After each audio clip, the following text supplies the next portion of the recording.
Hello, everyone, and thank you for joining us tonight for MMFCU's home buying webinar. My name is Jackie Lopez, and I'm the marketing director here at the credit union. We have a list of panelists joining us this evening to give you a full 360 view of the home buying process. To start this evening off, I'd like to introduce you to Marie Chartrand, one of MMFCU's mortgage officers. Thank you, Marie. Thank you, Jackie. Hello, everyone, and welcome to our 2023 Homebuyers webinar. We are so happy that you joined us tonight.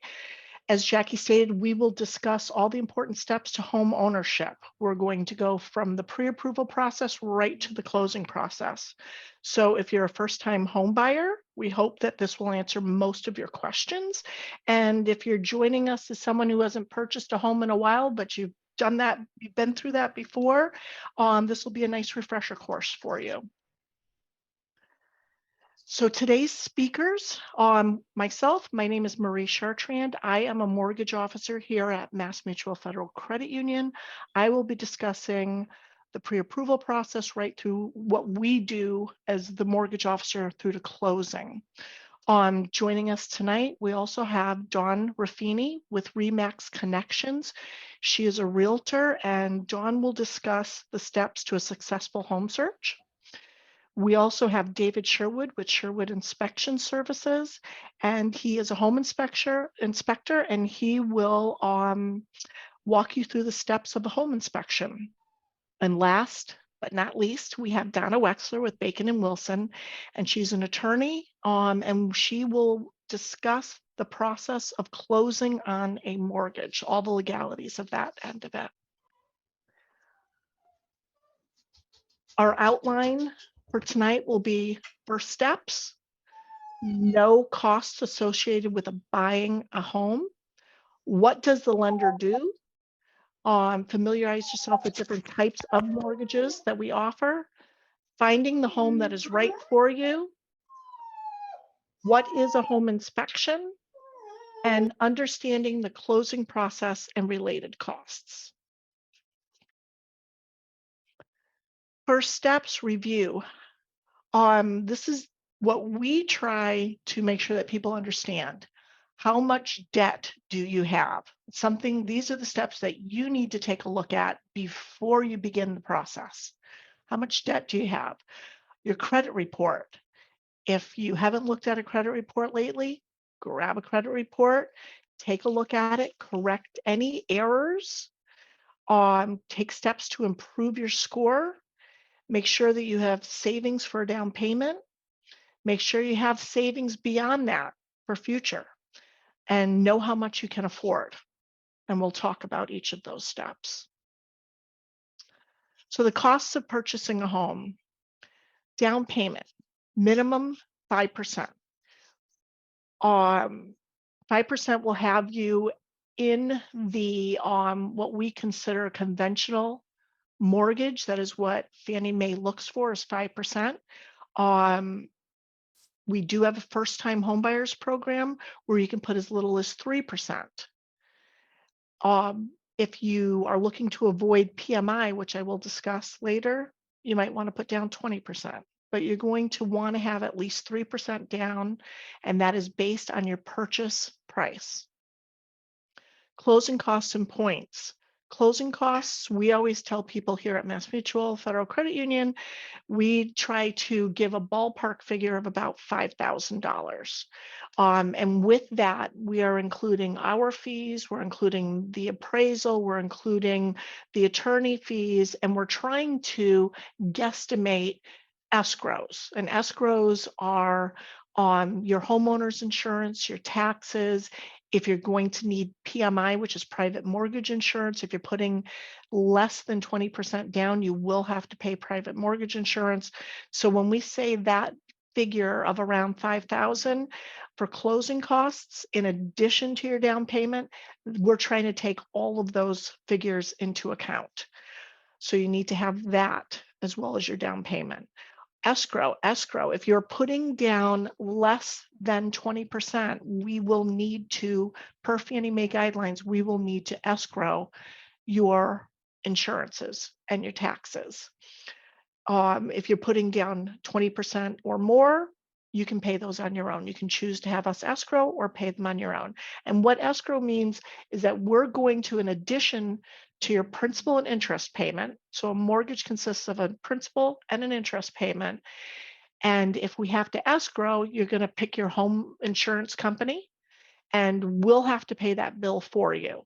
And so we'll break that down into 12 monthly payments, what that is going to cost, and that's going to be included in your monthly mortgage payment, along with taxes. We'll take a look at when your taxes, what your annual taxes are, and we'll break that down into a monthly payment, and that'll be added to your monthly payment that you send along with your mortgage payment. And if you have private mortgage insurance, if you're in need of that, that'll be broken down into 12 equal payments. So along with that principal and interest mortgage payment, you'll have escrows, which consist of taxes and insurances.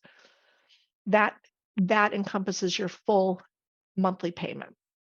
Other costs, you need to make sure that you have enough money above and beyond just that payment, that down payment and closing costs. You have to have money because we know that you're going to need to have funds to pay for movers, utility hookup charges, your cable, your gas and electric, all of that. So you can't have just enough. You need to have some reserves.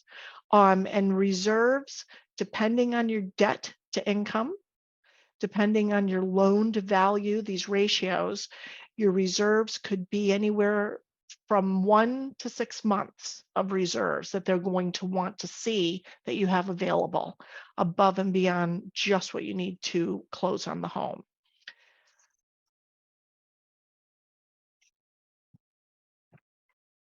What does a lender look for? Your ability to pay back that loan. We need to see that you have a stable employment, a minimum of a 2-year work history. And we know that people change jobs. We know sometimes it's somebody's very first job straight out of college. Those we do take those into consideration. If you are in a similar line of work and you've moved, you're working as an engineer, and you've moved from a job as an engineer in one company to a similar job in another, that would be acceptable.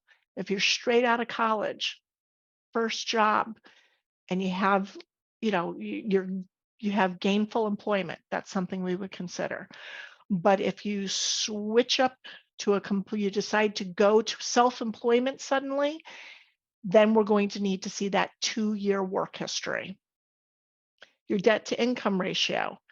So debt to income, we look at all of your debts, your monthly debts. When we look at the debts, it is what your credit report states is your monthly payment. You have a credit card, you owe X amount, but every month they're looking for $36 or $57. That's what we're adding up, is what that monthly payment is and all of your debts versus what your income is. And a comfortable debt to income ratio is 36%. Sometimes it can go a little higher, but that's where a comfortable range is, what Fannie Mae looks for. Sufficient assets. When you're completing your application, we tell people put in everything, put in all of your assets. Just to let you know, when we talk about having some reserves, 401k, your retirement, that can be considered reserves. So put everything in there, complete that application with all your checking accounts, your savings accounts, your retirement accounts. And if there's anything that we find unnecessary, we'll let you know, but it's better to have everything in there just in case. And of course, your repayment history, credit report. When you do complete a pre-approval with us, we pull a 3-bureau credit report. We're going to be looking to make sure that your repayment history is up to par. And one note that I do want to put out there is if you have your credit locked, today in this day and age, lots of people have had problems with fraud. Many of you have credit that is locked. Please make sure before you apply for a pre-approval Before you start your application, you have unlocked all of your credit. We do pull a 3 bureau full credit report. So you will want to unlock that. And for those of you that want to take a look at your credit report before you apply and make sure everything is up to par, you can go into annualcreditreport.com and you can receive a free copy of your credit report. Additionally, our minimum score on the credit report needs to be a 620. So that's something to look for. Meeting with your lender. So we're happy to have you come in and meet with us. I know most people do not anymore. It is mostly all online. We do an online application, but getting pre-qualified determines how much house you may be able to afford based on unverified information. It's an online application, and I just want to make sure people do understand, if you've ever gone onto our website, we have wonderful tools out there to help you figure out what you can afford. We have mortgage calculators out there. So I always suggest to people, take a look at our site, use the tools that are out there, because we do have a mortgage calculator that you can go into, and there's a couple of them out there. I believe one of them, you plug in your income, it'll help you figure out what you can afford. And before you actually apply, you'll have an idea. Getting pre-approved. So pre-qualified means that if you do the application and you do that pre-approval and you don't have your property yet, you can choose to be determined. That application is good for 4 months, but you have only been pre-qualified. We are basing that pre-approval letter on just the information that you've input without us doing any further research. Once we see your application come through, we'll reach out to you. One of the mortgage officers reaches out. And at that point, now we're going to look to get you pre-approved. And pre-approved is formally reviewing your credit, your employment history, your debts, your gross household income before taxes and assets. And we're going to take a look at that. We're going to ask you for your pay stubs. We're going to ask you for a couple of years of W-2s. If you're self-employed, we may be asking for a couple of years of tax returns. We're going to want to take a look at those. And at that point, we're going to look through, make sure that everything that you've input is correct, make sure that the credit matches up with everything in the credit report. If you see anything that you think isn't accurate, you let us know. We go through, we make sure everything is accurate. Now you're fully pre-approved at that point, and you're ready to start looking for a home. The different types of mortgages that we have. We have fixed rate and we have adjustable rate mortgages, which are the ARMs, adjustable rate mortgages. We also offer jumbos. Just want to mention that. I think we neglected to put that out there, but that is something that we offer as well. The loan application process. Quick and easy online application and disclosures. So as soon as you finish that application, you'll know right away whether you've been pre-approved for what you're looking for. You'll get a little pre-approval letter. If for any reason, and usually it's just human error, if you don't get pre-approved, again, we'll see that and we'll go in and take a look at your application and get in touch with you right away and try to fix whatever needs to be fixed. But you'll see all the disclosures and you'll get your pre-approval letter. Pre-approval letter will also list your next steps and documentation that we'll need to verify to get you actually pre-approved as opposed to pre-qualified. We are offering a $50 fee waiver for today's participants, and that is the promo code. So you might want to jot that down, spring 2023. So when you do reach out to us, you'll be able to plug in that code, that promo code, and we'll take $50 off of your fees. Pre-closing requirements. So 48 hours prior to closing. So you have at this point gone through all of the process with us and we're getting near the end. You're about to close on your home. 48 hours prior to closing, we do pull another quick single bureau credit report. What we're looking for is to make sure that you have no new debt or new payments. And just to let you know, the lender can retract the commitment of that pre-approval at that very last minute if we suddenly find that you are no longer qualified for the amount due to new debt. So I always tell people, especially first-time home buyers, I know you're really excited about buying your furniture and your appliances, and I tell everyone, resist the urge to shop. Do not go shopping until you've closed and signed that ink with the attorney. Then you can go shopping. If for any reason, and we have had people, they need to buy a car, they're in the process, they have to buy a car, or suddenly now they have a child that's going to college and they're going to have some new debt that's going to show up there, let us know. It's better that you let us know before we get to the end, 2 days before closing. Let us know prior to that, as soon as you know that you have to incur that debt, so that we can add it and make sure that you're still qualified for what you're looking for. We would hate to have it happen, and I have seen it happen, and that is very sad. At this time, I would like to welcome Dawn Raffini from RE/MAX Connections. Good evening, everyone. Thank you so much for having me here this evening. I am Dawn Raffini. I am one of the broker owners at RE/MAX Connections. We have an office in Wilbraham, one in Belchertown, and we also service Connecticut. We have an office in Enfield. So tonight I'm going to talk to you about what my role is as a realtor and kind of what we do to help you through the process. So when you meet with a realtor for the first time, they should be giving you what's called an agency disclosure. That is mandatory in the state of Massachusetts. It's so that you know how you can be represented. And in the state of Massachusetts, there are 5 ways you can be represented. The ones that you should be concerned with are a buyer's agent, a dual agent, and a designated agent. And in all of those cases, you have one agent that's working with you, but what ends up happening with the process is a little bit different in each one. The best type of representation to have is either a buyer agent or a designated buyer agent. That means that they work specifically for you and in best interest for you.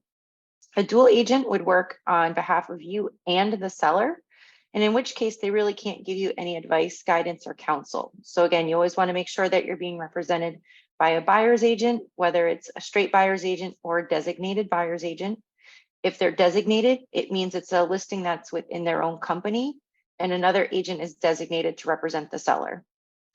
One of the first things that we do when we meet with clients is discuss what your needs are. What type of house are you looking for? What's the time frame in which you want to move? And what are your overall goals?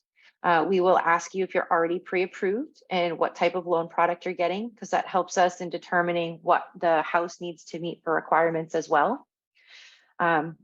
With respect to home requirements, you're going to get a lot of the basic questions. How many bedrooms do you need? How many bathrooms? Do you have a preference on style? And if you don't know the different styles, it's okay to tell your agent that. We live in this world, so we talk in a lot of acronyms. So make sure that you ask questions if you're unsure of what they're saying or what they're asking you. Additionally, you might be asked how much land do you want? How far do you want to be from a central location?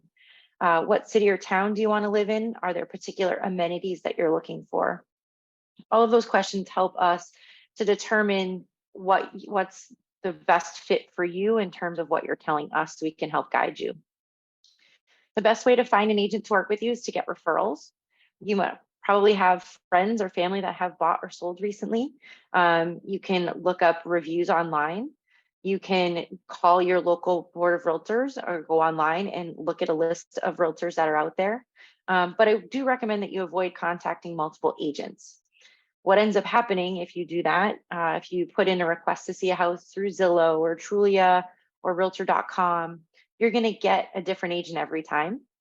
And you won't get someone that's going to be as dedicated to you as that agent that you initially sign on with. You may have agents that ask you to sign a contract, and that would be an exclusive buyer's contract that locks you to working together. it defines your roles and responsibilities to each other, as well as gives them the ability to say, this client is dedicated to me and I'm going to dedicate the time back to them. Next slide, please. Thank you.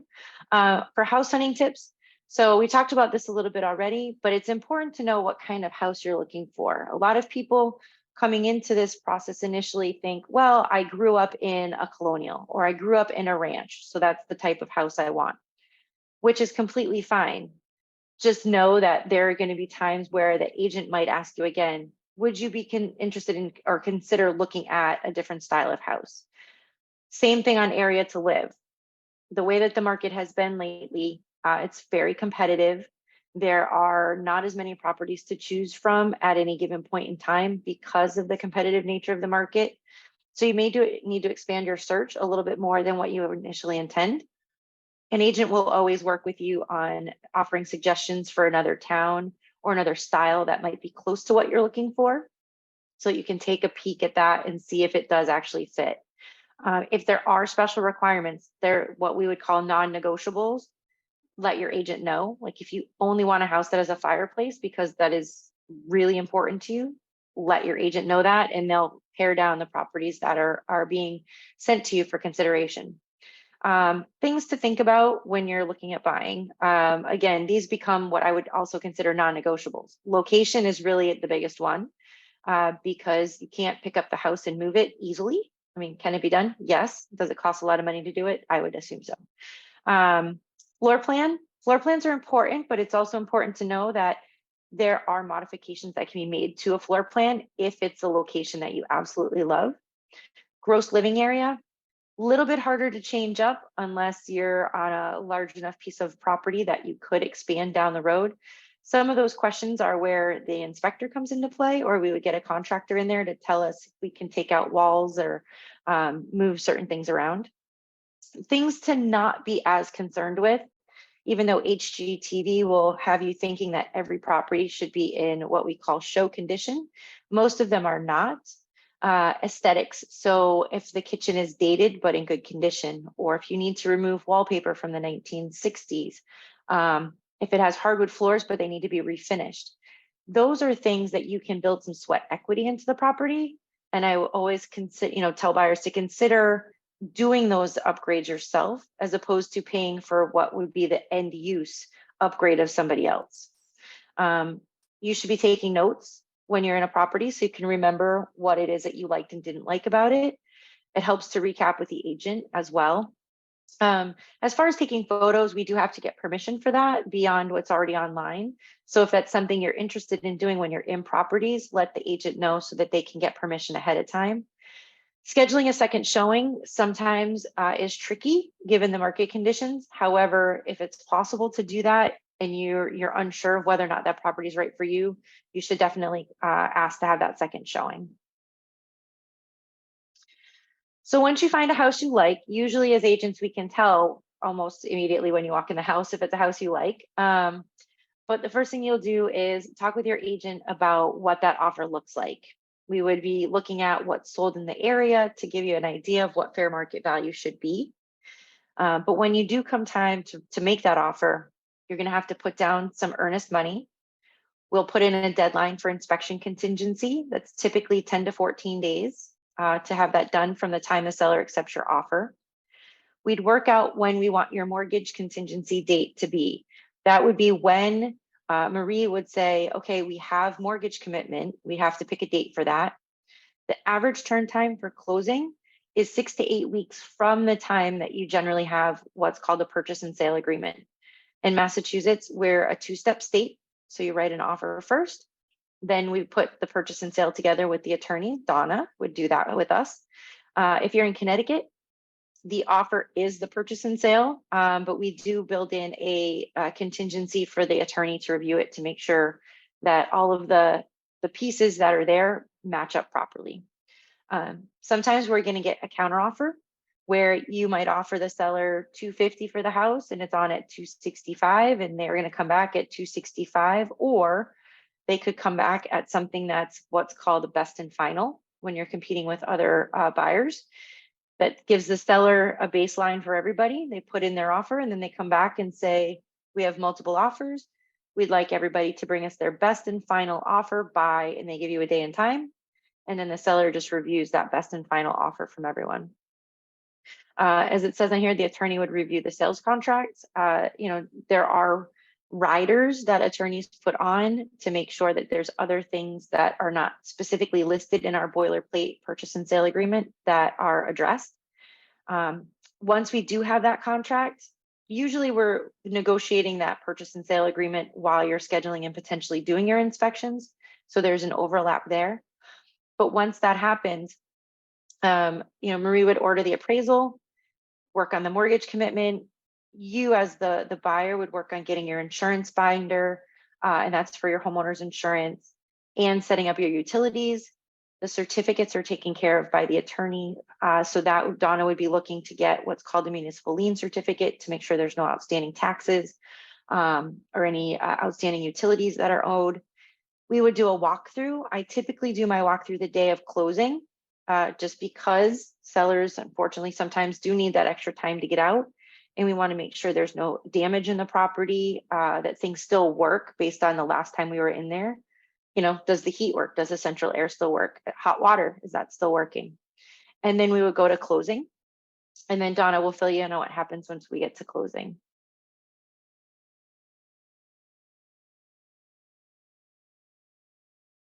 And turn it over to Dave for the inspections. Thank you. Well, good evening, everybody, and thank you for having us. The inspection process that I'd like to go through is a very important part of the process. And I'd like for you to go through and think for a moment about the house you're looking to buy. Does it have a 2-car garage? Is it an A-frame style house, contemporary, colonial? Does it have a fireplace? Does it have an office that maybe you want to work out of? At all, when you vision the house that you're looking for, was there ever a time that you thought, I want a furnace that breaks down on me? I want to be able to have termites in the garage. Well, probably not. And so this is what the inspection is for. The inspection is a time when people walk through the house and they look at it and say, geez, this house looks really good. But that's to the untrained eye. To the trained eye, it may look differently. Not that it's totally bad, but there may be a few key items that need to be handled. And so it's extremely important that you take the time to have that inspection done. Now, I've been doing inspections since 1982, and we have a team of inspectors now, 10 inspectors and 3 environmental techs, where we cover the state of Connecticut and Western Massachusetts. And what I have found over the last couple of years is a phenomenon that doesn't happen very often, where people get involved in bidding wars. And it's a wonderful thing when you get your offer accepted. And at that point, you can choose whether in your offer, you're going to put no contingencies or you're going to put some, the inspection being one of them. If you feel comfortable and your risk tolerance is high and you feel you can handle anything, then you're probably going to put in what's called a clean offer where you don't need the inspection. However, I will tell you over the last 2 years, we're getting a plethora of phone calls from people that waived the inspection and now they're in trouble. They thought the house was really nice and now there's a structural complication with it and they don't know how bad it is. So we have to go in and assess the significance of it and how much has to be repaired. And oftentimes it far outweighs what people thought it would. So consider that. And also understand, I'm not telling you that you have to get your inspection, but just know for yourself what that risk tolerance is for you and what you're willing to go with throughout your inspection buying process. We really want you to get the house of your dreams. And we want you to understand what it is that you're buying. And so that's part of this important process. There's another part to it, and that is, how does the house work? What am I in for as I buy this home?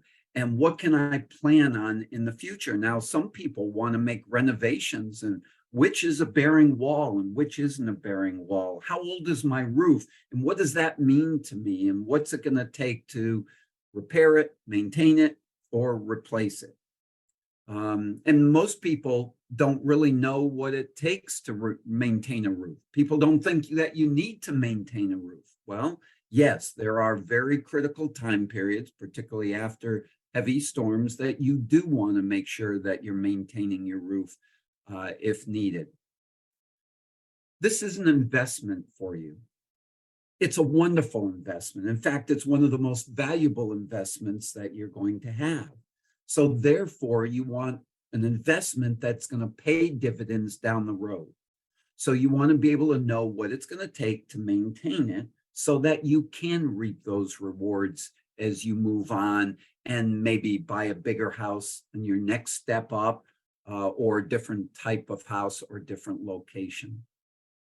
So then you sit back and say, okay, well, how do I find the right inspector? And that's a great question. So when you find an inspector, there are lots of ways you can go. Of course, there are lots of reviews today. You can Google them.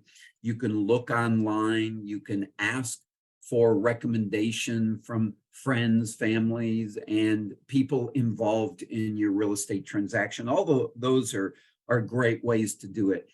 Now, all the inspectors have to be licensed. So that puts them, at least in the beginning, on a level playing field, because they all have to take an exam to be able to get their license. After that, however, this is what separates the inspectors. How often do they get continued education? How much? And as times and things change, like they certainly have over the last 4 or 5 years, and products have changed, and what it costs to make adjustments and changes and replacement, these are the things that makes a difference. How are your inspectors keeping up on things? And so you want to ask that question. You want to ask what certifications they have and how they're going to help you through this process, because education should be a very important part. So do your homework on it and make the phone call and talk to them. And of course, look at their reviews online and their website and see what their qualifications are and how often they are getting their education or re-education. Not all inspectors are equal, but also not all inspection companies are equal in what they provide for support. So you take one company that will provide you with a home inspection. That's it, a vanilla home inspection. And that might be very good, but you may also need some other things. You might decide that, hey, I need a termite inspection. I need a radon test. I would like a mold test to make sure that there isn't something there going on in the home. Okay, well, one shop that you can call and get it all done by someone who is properly qualified may suit your needs. So ask those questions as you call. Some people are buying a house with a well, and so therefore they might want something done there. We can certainly educate you over the phone just as much as anything else. You can go ahead to that next slide, so that you at least know what questions to ask and what you're looking for in the inspection process. So there's a timeline that you're going to need, and Dawn talked a little bit about it. Very important that you give yourself enough time to not only schedule the inspection, and when things are busy, it may take a few days to get it booked, but also for you to have a couple of days afterwards to review the report, mull it over, and see what you're comfortable with or not comfortable with, so that you can ask your realtor for assistance at that point. Also, I recommend that you ask for the seller's disclosure form, and you should be able to get that by the time you have the inspection, so that if there's anything there that you have questions for, you can ask. And we can certainly walk you through that and help you with that. The other thing is understanding the time commitment, and this is going to go for sellers as much as buyers. When somebody says that they're going to do an inspection in an hour and a half or 5 hours, there are some discrepancies there. It should never take an hour and a half. And 5 hours is all going to depend on the size, age, and what's involved in the inspection process. Most of the time, 2.5 to 3.5 hours is plenty of time to get the inspection done and do a thorough job. Anything under 2.5, unless it's an apartment style or ranch style condominium, is just not enough time to do a thorough job on the inspection.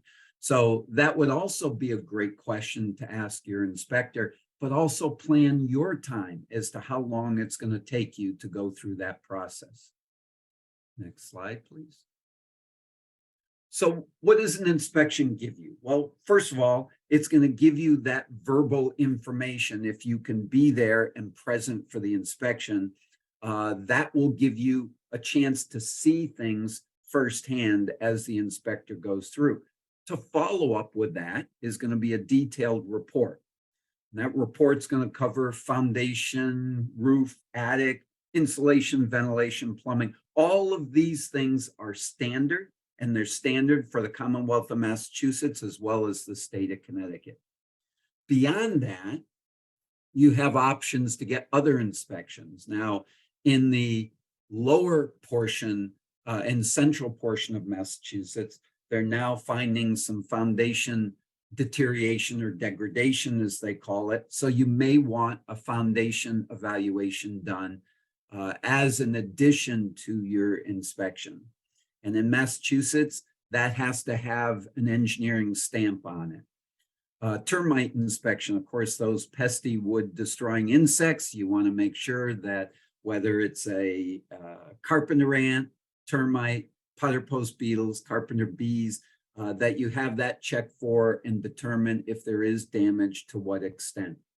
Radon testing is very important from a health perspective. Fuel leak, whether it's gas or oil, those leak detections are low cost but high value in helping you make sure that you don't either have an environmental issue, a health issue, or just simply wasting money with your fuel expense every month.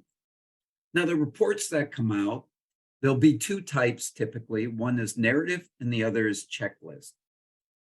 It really suits you best typically to have one that does a combination of both.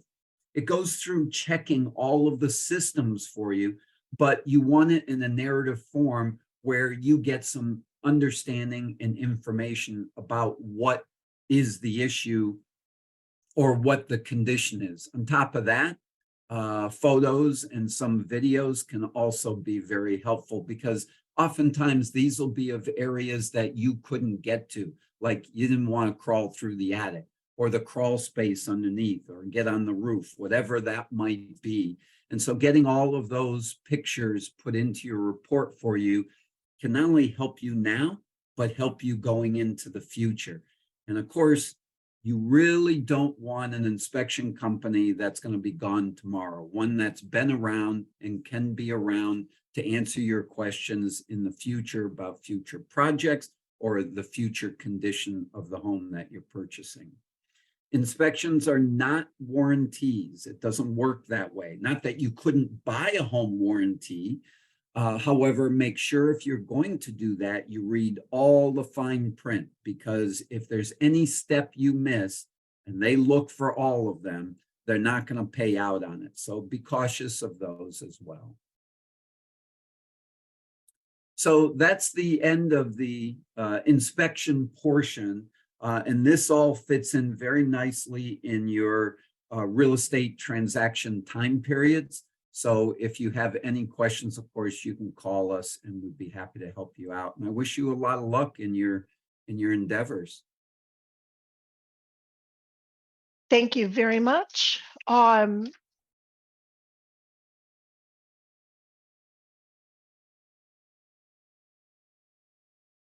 Hi, can everyone hear me?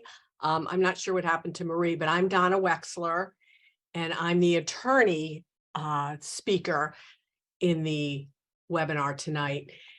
As I listen to all of these presentations, I want to interject because this is such good information, and it just highlights the fact that we all work together. All of the people speaking tonight work together as part of your home buying process. So although you don't meet with the attorney until you actually have your closing, we're involved from the beginning. So it's important as soon as you find that house that you've made an offer on and it's been accepted, that you reach out to an attorney. And if you have questions before, get an attorney involved. We're happy to speak with people who haven't even identified property yet, just to talk you through the process and respond to some of the questions you might have. So it is important to have us involved in the beginning. You're going to be signing contracts as soon as you have that accepted offer. As Dawn mentioned, in Massachusetts, we have a two-step process, and you're first going to be signing that offer, making the offer to the seller. That has certain timeframes and obligations in it. So you want to make sure that you understand it before you sign it. After the offer is signed and accepted, we go to a purchase and sale agreement. And that's the contract that sets forth all of the dates everyone's discussed, what your obligations are and what the seller's obligations are. So it's very important that you understand that before you sign. And don't be afraid to ask questions, because this is a very important transaction and investment for everyone. So the next step, so we're all sort of working on parallel planes. Marie's going to be giving you disclosures that are required by the Real Estate Settlement Procedures Act. These are federal regulations that require certain disclosures and information be provided to borrowers from the inception of the process. So again, if you have questions about those disclosures you're receiving, talk to your lender, talk to the attorney, make sure that you're comfortable with the process. And at any point that you're signing documents that you have a question about, call the attorney. There may be repair agreements along the way or other addendums to the purchase and sale agreement. So it's important that you understand those before you sign.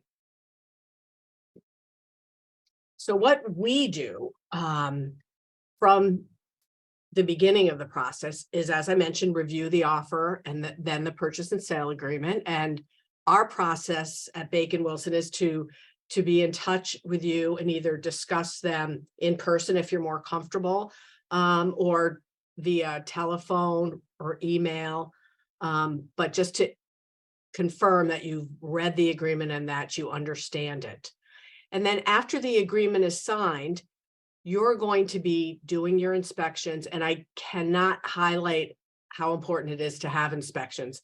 Dave mentioned the ability to waive inspections. You're not required to have them, but in Massachusetts, once you buy that house, there's no going back to the seller unless there's some obvious misinformation that was provided or something was hidden that intentionally.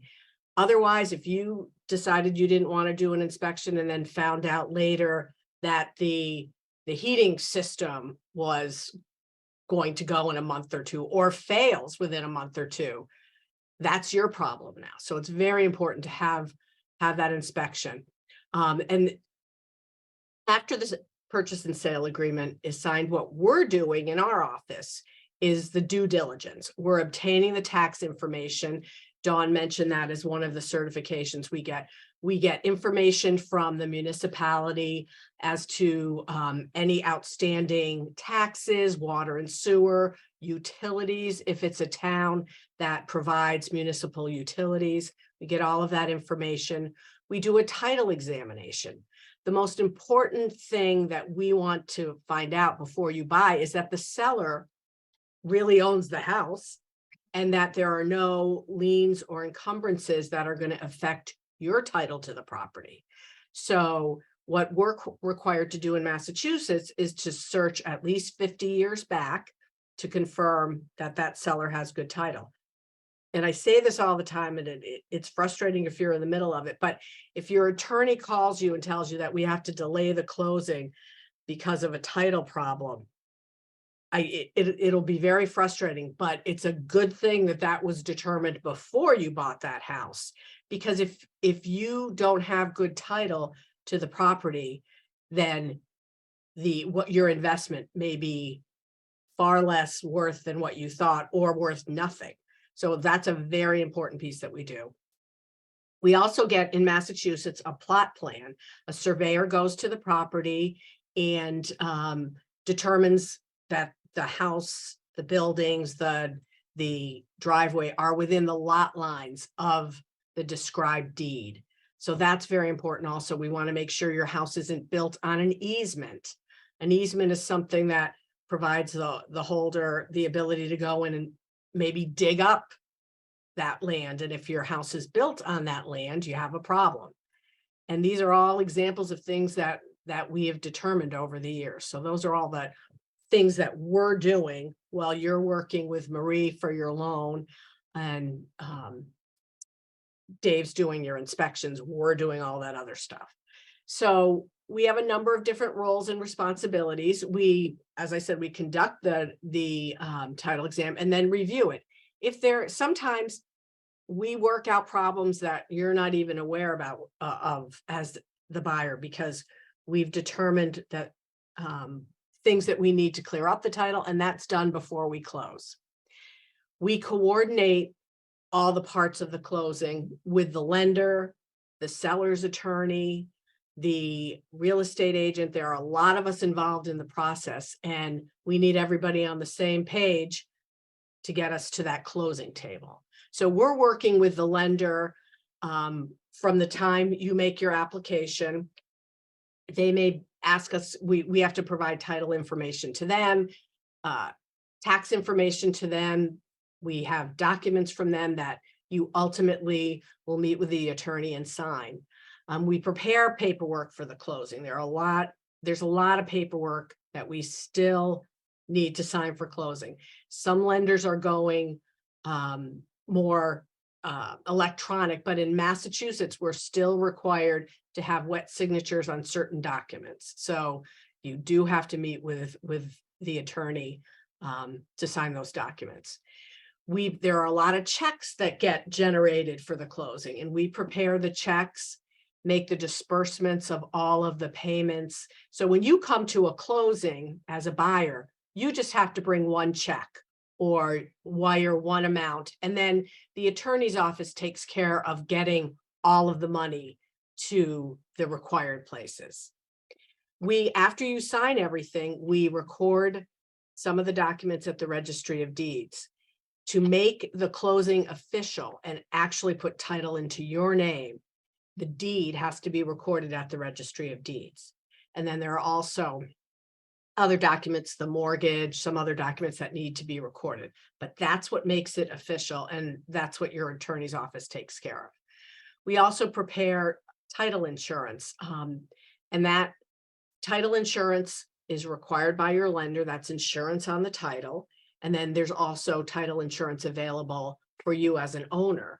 And so if something comes up in the title that we would not have been able to detect, 5 years from now, somebody comes forward and says they're an heir to an estate that once owned the property, title insurance protects you from those kind of claims. So what your responsibilities are is and which you've already heard, it is really important to attend the home inspections. I think it's really important to see what Dave's talking about as he walks through and points that out. If you can't attend, have a family member, but it's important to have eyes there. If your lender's asking you for information to complete the loan process, be in touch with her. Marie is going to give you a list of things that you need. Get that information to her as quickly as possible. There are time frames that all of these responsibilities need to be completed by, and you want to cooperate with everyone and make that happen. And if you need more time, just let us all know. communication is really important because there are so many moving parts. If your lender or your realtor, your attorney needs information from you, respond. When we don't get responses from clients, we know that something is they may be having second thoughts, they may be unable to provide information, but be honest with everyone so that the process can move on or not if things happen in your life where you change your mind. And then your ultimate responsibility is to attend the closing, and that's when you buy the house. You sign off on the documents, you bring your closing costs, and you ultimately own that property. So a few days before the closing, at least 3 days before the closing, you're going to get a closing disclosure from the lender. So early on in the process, Marie's going to give you a disclosure to say these are what your figures will look like. So you have a sense from the beginning of your application process how much money you're going to need when you close 30 or 45 days later. But a couple days before the closing, the 3 days you're going to get it from your lender, and then we're going to send you the final closing disclosure, which will include the closing costs, the balance of your down payment, the escrows, which Marie mentioned. Those are funds that we collect up front to save for your taxes and your homeowner's insurance. We're going to adjust for taxes, water, sewer, fuel. So fuel, if the house is heated by oil and the seller filled the tank, you're going to reimburse the seller for the oil in the tank because now you own the oil and you'll have that oil to heat. So all of those items are added to your purchase price. Then your deposit, your mortgage amount, and any other credits are deducted. And that's where you come up with that bottom line of what you need in order to close. You're also going to arrange for your final walkthrough with Dawn. And as she mentioned, she has you walk through the morning of the closing. And it is important to go back into the house to make sure that nothing has changed. There's been no damage since you've been there. And sometimes there is damage, or sometimes the seller hasn't done the repairs they agreed to do. And we address that at the time of the closing, whether we delay a closing or close and hold back funds till that's rectified. We have ways of addressing that. And those couple days before the closing, you want to make sure that your funds are ready, because you're going to need either a certified bank check or a wire. Have your bank wire what you need to your attorney's office, but make sure that's all together in the right place so that you can access that for closing. Thank you so much, Donna. That's Donna from I apologize, from Bacon Wilson. And I do want to mention, we do have a closed attorney list. Most lenders do have closed attorney lists. These are attorneys or closing agents, title companies that we work with on a regular basis. So locally, we use Donna Wexler at Bacon and Wilson. And we do have an attorney in Connecticut. And we also, for those of you that are further out of state, because we do mortgages across the country, we do have a title company that we work with. So when you are coming to us, you need to verify with us who you would be using.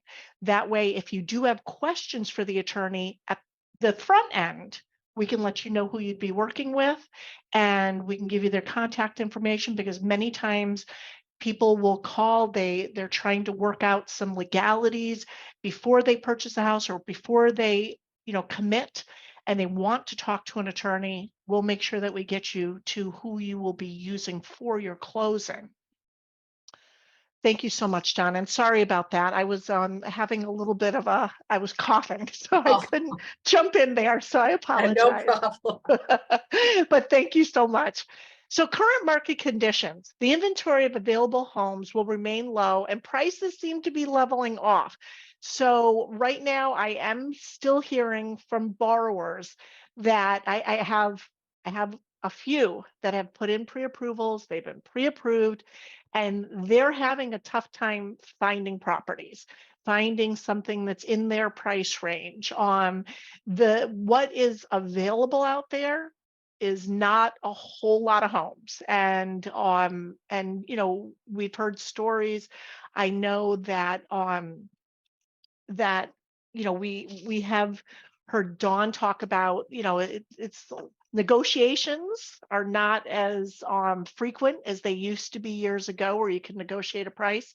There's a lot of buyers and not a whole lot of inventory. But it's saying we do have interest rates will rise. I did do a little check on that today. Fannie Mae is predicting that they may stay fairly steady, barring any situations that may happen. But we're tending to see them sort of stay within about 0.5%, 0.75%. Since the beginning of the year, things haven't changed too much. So hopefully those will start to level out a little. And I'm sure a lot of people have heard about a seller's market, most likely to stay in a seller's market through the year. That means is, as you have heard, each one of our guests talk about, trying to negotiate with sellers. I know David mentioned that some sellers are requesting that whether you do an inspection or you don't do an inspection, the seller's not going to make any repairs. And so that's something you have to think about. So, we're in kind of still in that seller's market. Sometimes they're saying they want to close in 30 days. Sometimes they're saying they won't accept any changes. You're buying the home as is. That will hopefully start to turn just a little bit as time goes on, but it is currently still in their hands. The sellers do hold the cards right now. Marie, can I jump in on that for just 1 second? This is Dawn. Absolutely. Yeah, I do want to kind of just prep people a little bit. Buying a house is not like going to the grocery store and picking up, a gallon of milk. This is a long process. You have to be emotionally prepared for it because of the way that the market is currently operating. Just as an example, I have a first-time buyer that we made her very first offer the other day on a property. There were 16 offers. And it does depend on the price point that you're looking in, how competitive it is, but you do have to be prepared a little bit for that disappointment. And I, hate to say that. However, one of my big things is setting expectations. And, you just have to know that this is a journey. It really is a process. And I never recommend that anybody waive an inspection. It is your first time to really find out how a property works. And just because there are things that need to be done there doesn't mean you need to ask for that repair, nor does it mean the seller is going to do it, but you should be at least aware of what you're buying. If you go buy a car and it's not new, you take it to a mechanic for them to take a look at it. Think of it in that same respect. So I just wanted to put that out there. Thank you, Dawn. Absolutely. And that's what it is. The buyers or the sellers do kind of hold the cards right now. But as David said, get that inspection, know what you're in for. You may decide that you want to go forward regardless, but at least you know what you're in for. Excuse me.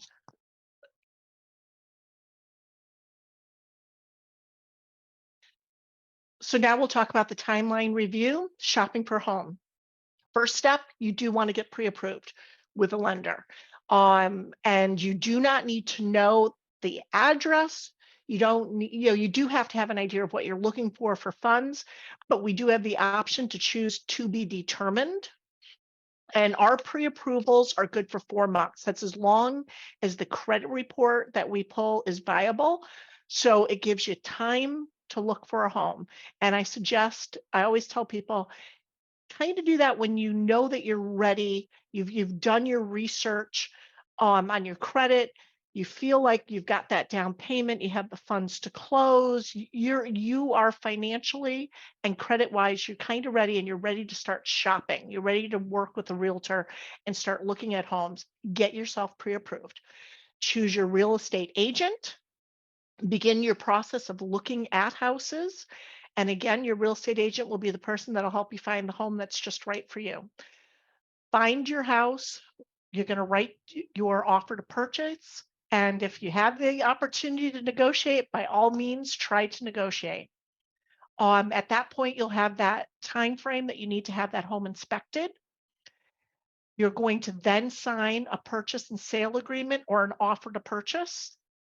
And that, as soon as you have that, that's when you come right back to me, the lender, and you say, I have my purchase and sale agreement. And as soon as we know that you have that and you have your purchase and sale agreement, you've had your inspection and you're ready to move forward, you say, Marie, I'm ready to go. That's when I'm going to order your appraisal, and I'm going to contact, if it's Donna Wexler at Bacon and Wilson, I'm going to contact Donna and say, we need to start the title work. And we get everything moving. That's when the ball starts rolling. I'll send you a list of documents that I'll need from you. We need those quickly to keep everything in a timely fashion. And just right at the end there, you're going to do your walkthrough with the realtor, and we begin the closing, and you can begin preparing to move in. So our contact information, our email is there, and our website. Feel free to reach out to us at any time. You can always give us a call at the credit union, ask to speak to someone in the mortgage department. There are two conventional mortgage officers. Again, my name is Marie Chartrand. We also have Mary Beth Deloria, and the two of us are there. We're happy to help answer any questions anytime. Even if you don't think you're ready and you just have questions, we are really happy to answer any questions that you have.